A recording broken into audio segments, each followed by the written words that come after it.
Another internet feud that's fake as hell? That's right. How's it going, everybody? This is Chad. All right. A few weeks ago, I made a video about how you have these creators, or even 3 or 4 creators, who build up these rivalries where they will be arguing about, it doesn't matter what they're arguing about, it's just whatever. And they'll be talking about, how they feel this certain way about something. And it'll be something trivial usually. And the other side will be like, well, I feel a different way about it. And then all of a sudden they're butting heads. And it leads to people picking sides and their channels getting more and more traction.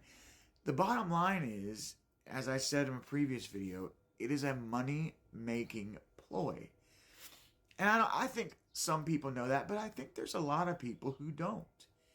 I think a lot of people believe that these rivalries and this hate is real when it's definitely, obviously not.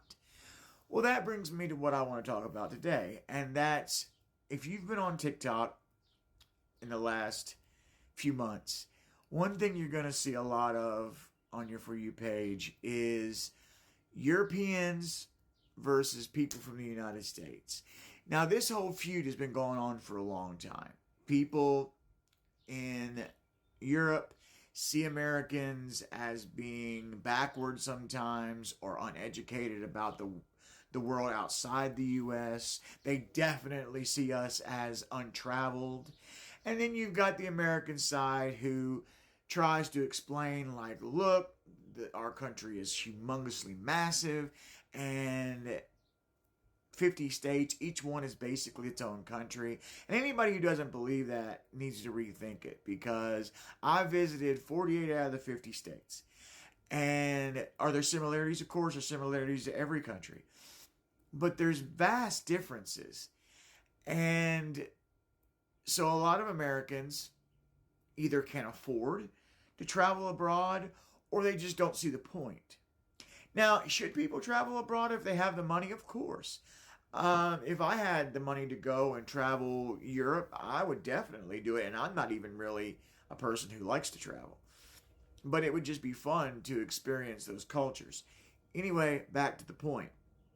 So these people and you also, I will admit, you also have some Americans who knock British people for whatever reason. I don't get either side, because I don't believe the negative things. I mean, are there negative things about Americans? Of course. Are there negative things about Europeans? Of course. But the things most people say, I just think are blown out of proportion or just completely untrue. But that brings me to my point of this video.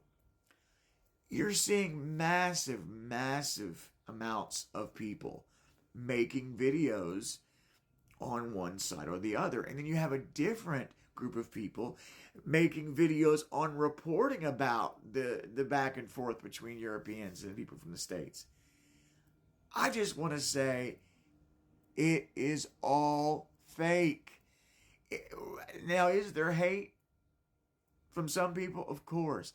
But people, these big influencers, are using this argument to make money.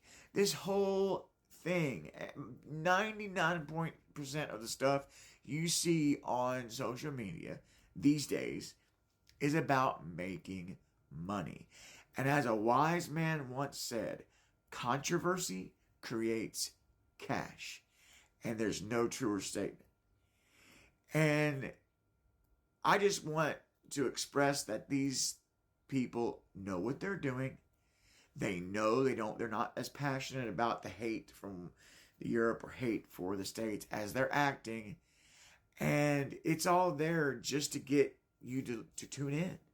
Because think about it. There's 350 million people in America. I don't know the exact number of people in Europe, but there's a lot. So you can make a video saying that you hate Europe, and the people who also hate Europe are going to be like, yeah, let's watch.